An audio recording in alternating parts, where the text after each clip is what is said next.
नमस्कार दोस्तों, मैं हूं अनु त्रिपाठी और आज आप लोगों के बीच में मैं एक ऐसी कहानी सुनाने जा रहा हूं जो एक सच्ची कहानी है और इसका रिजल्ट आप लोग देंगे।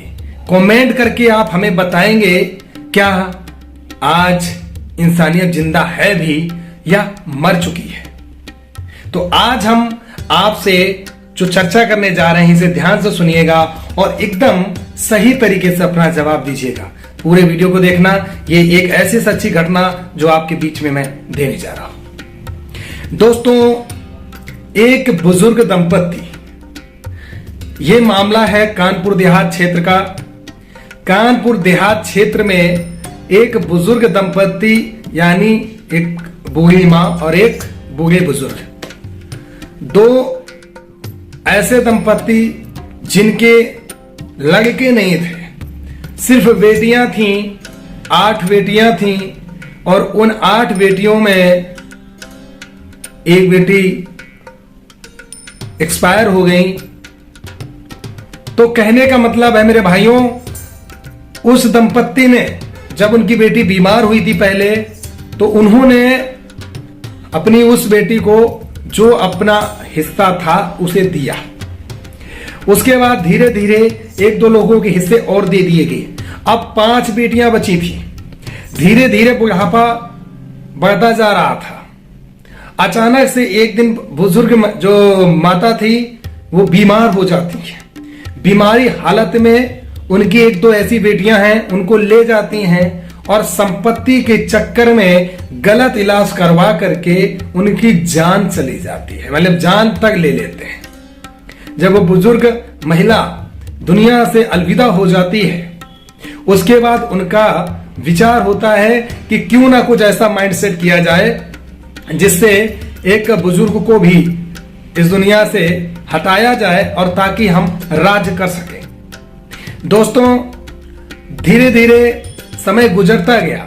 वो बुजुर्ग व्यक्ति अकेला अपने घर में रहता था, हाथ पैर काम नहीं करने लगे, लेकिन कोई भी लड़की उनके पास झांकने को नहीं आई और अगर आती भी थी तो आ करके 1 दिन या 2 दिन के लिए आती थी और जो भी माल मटेरियल मिलता था वो अपना वापस लेके चली जाती थी। ये सिलसिला लगातार जारी रहता था, लगातार चलता रहता था। धीरे धीरे धीरे समय बीतता गया। वो बुजुर्ग एक दिन अचानक इतना बीमार हो जाते हैं कि उनको चाय नाश्ता पानी तक भी नहीं मिलने लगा।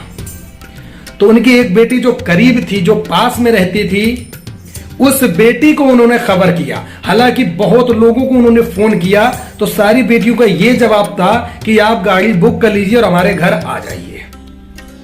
लेकिन अब जरा सोचिए, जिस बुजुर्ग के पैर ना काम करते हो, हाथ ना काम करते हो, क्या वो गाड़ी एक 5 किलोमीटर दूर कस्बा या सिटी में आकर बुक करके जा सकता है?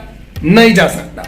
लेकिन ये सोच देखिए, क्योंकि कहते हैं कि बेटियां लड़कों से ज्यादा सहनशील होती हैं, दिल वाली होती हैं, लेकिन ऐसा इस मामले में कहीं नहीं नजर आया।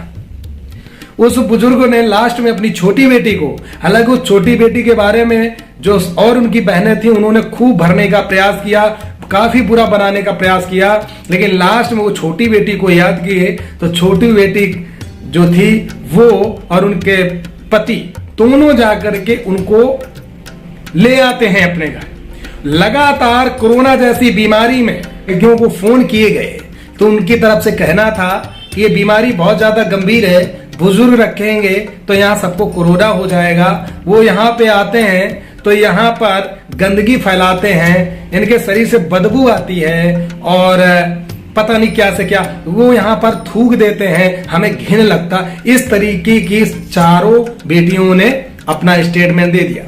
अब लास्ट में जो छोटी बेटी थी उसने और उनके हस्बैंड साहब ने दोनों ने मिलकर लगभग सालों साल उनकी सेवा करना स्टार्ट किया।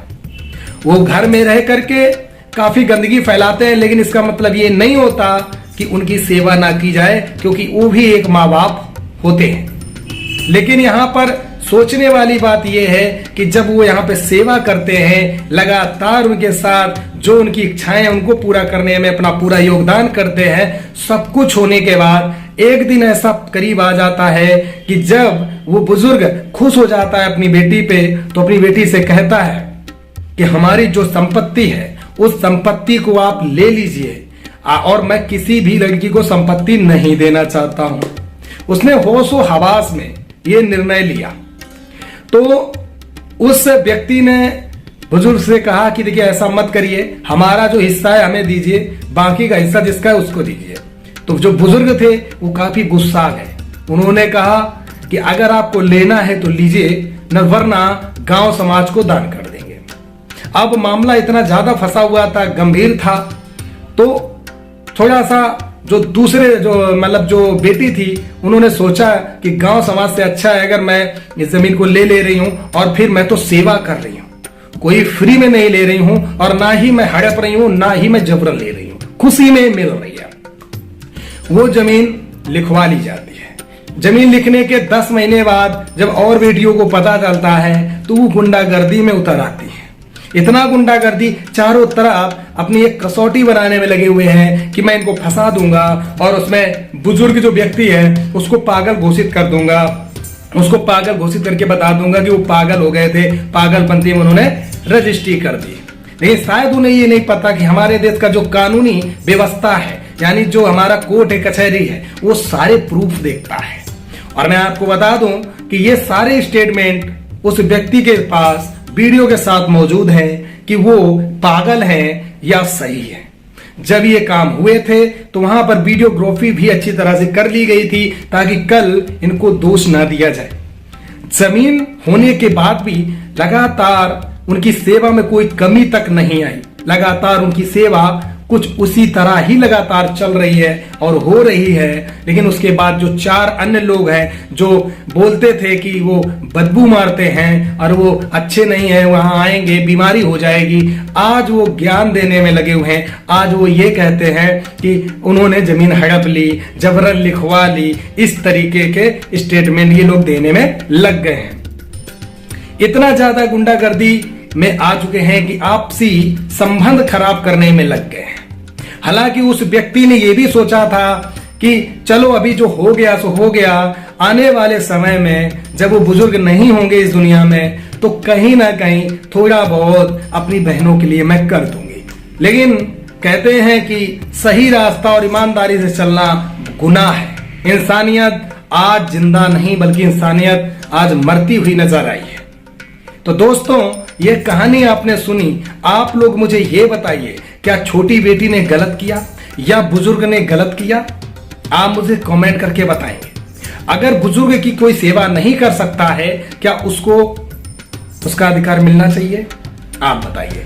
नंबर 2, अगर कोई व्यक्ति सेवा करता है, अगर उसको खुशी में कोई चीज मिलती है तो क्या कोई पाप है?